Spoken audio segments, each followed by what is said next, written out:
Petroleum ഉൽപ്പന്നങ്ങളുടെ വിലവർദ്ധനവ് പ്രതിഷേധിച്ചുകൊണ്ട് CPM Parassala area കമ്മിറ്റിയുടെ നേതൃത്വത്തിൽ പ്രതിഷേധ മാർച്ചും ധർണയും നടത്തി. ഇന്ന് രാവിലെ പാറശാല ഗാന്ധി പാർക്കിൽ നിന്ന് ആരംഭിച്ച പ്രതിഷേധ March Parassala post office junction സമാപിച്ചു. തുടർന്ന് നടന്ന പ്രതിഷേധ യോഗം പാറശാല MLA CK ഹരീന്ദ്രൻ ഉദ്ഘാടനം ചെയ്തു. CPM Parassala area secretary advocate Ajayakumar അധ്യക്ഷത വഹിച്ച യോഗത്തിൽ കൊല്ലയിൽ ബിനു, കടകം ശശി, വി സുരേഷ്, ബെൻഡാർവിൻ, ആറ്റുപുറം വിജയൻ, മഞ്ജുസ്മിത, നവനീത്, കാണപിള്ള, R ബിജു തുടങ്ങിയ നേതാക്കൾ സംസാരിച്ചു.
കഴിഞ്ഞ സംസ്ഥാന നിയമസഭാ തെരഞ്ഞെടുപ്പുകളിൽ വലിയ തോതിലുള്ള പ്രഹരമാണ് എത്തുന്നത്. കേവലം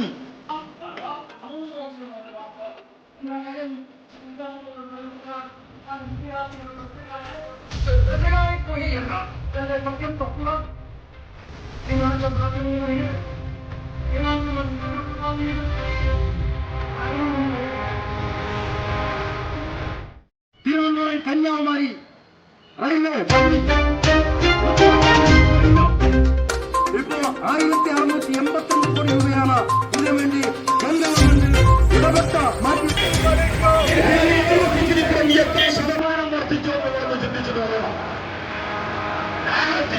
അവകാശപ്പെട്ട് ആഭിമാന്യങ്ങൾ ചെയ്യാൻ എത്തിച്ചിരുന്ന പാഠശാല യോഗത്തിന്റെ സാരത്തിൽ നിങ്ങൾക്ക് പ്രത്യഭിമാന്യങ്ങൾ വരുന്നു. രാജ്യം ഭരിച്ച കോൺഗ്രസിനില്ലാത്ത ദാർഢ്യമാണ് 6 വർഷക്കാലം രാജ്യം ഭരിച്ച BJPക്കുള്ളത്. അതുകൊണ്ട് ഈ ദാർഢ്യം ഉപേക്ഷിച്ചുകൊണ്ട് ഈ രാജ്യത്തെ ജനബോധികൾ ഉയർത്തിക്കൊണ്ടുവരുന്ന ജനകീയ മുദ്രാവാക്യങ്ങളെ ശരിയായ തോതിൽ നോക്കാനും കാണാനും മനസ്സിലാക്കാൻ കേന്ദ്രഗവൺമെന്റ് തയ്യാറാവണമെന്നാണ് ഈ പ്രതിഷേധ സമരത്തിലൂടെ കമ്മ്യൂണിസ്റ്റ് പാർട്ടി ഉയർത്തുന്നത്. തീർച്ചയായും അതിൽ വർത്തമാനമായ തോതിൽ ബഹുജനങ്ങളെ അണിനിരത്തി ഈ കേന്ദ്ര ഗവൺമെന്റ് നയം തിരുത്തുന്നതിന് വേണ്ടിയിട്ടുള്ള ഉജ്ജ്വല പ്രക്ഷോഭത്തിലേക്ക് ജനങ്ങൾ അണിനിരക്കണമെന്നാണ് എനിക്ക് അഭ്യർത്ഥിക്കാനുള്ളത്. ഇതിന്റെ ഭാഗമായി ഇവിടെത്തുന്ന ഈ പ്രതിഷേധ സമരം ഔപചാരികമായി മുഖ്യമന്ത്രികളായിരിക്കുന്ന ഓവർബ്രിഡ്ജുകൾ 7 ഓവർബ്രിഡ്ജുകളാണ് ഈ മാറ്റം വന്നുകൊണ്ടിരിക്കുകയാണ്. വികസന കാര്യങ്ങൾ കേരളത്തിൽ സാമ്പത്തിക പരാധീനതയും പ്രയാസങ്ങളും ഉണ്ടെങ്കിലും നാടിന്റെ വികസന പ്രവർത്തനങ്ങളിൽ വികസന പ്രക്രിയയിൽ ഈ സംസ്ഥാന ഗവൺമെന്റ് ഫണ്ട് വിനിയോഗിക്കുന്നതിൽ മാറിനിൽക്കുന്നില്ല എന്ന യാഥാർത്ഥ്യം ഈ നാട്ടിൽ ജനങ്ങൾ അറിയണം. നാടിന്റെ വികസനമാണ് ഇടതുപക്ഷ ഗവൺമെന്റ് മുഖ്യമന്ത്രി ലക്ഷ്യമാണ്. ആ നിലയിലുള്ള പ്രവർത്തനം സംഘടിപ്പിച്ചുകൊണ്ടുള്ള ഇടതുപക്ഷ ഗവൺമെന്റിന് എതിരായി കള്ളപ്രചാരകരെയും കള്ളപ്രചരണവും സംഘടിപ്പിച്ചുകൊണ്ട് രംഗത്ത് വന്ന കോൺഗ്രസിന്റെ മുഖം തിരിച്ചറിയാൻ നമുക്ക് കഴിയണം. ഈ കളിക്കുന്ന അന്തരം നാടകം പുറത്തുനിന്ന് നമുക്ക് കഴിയണം.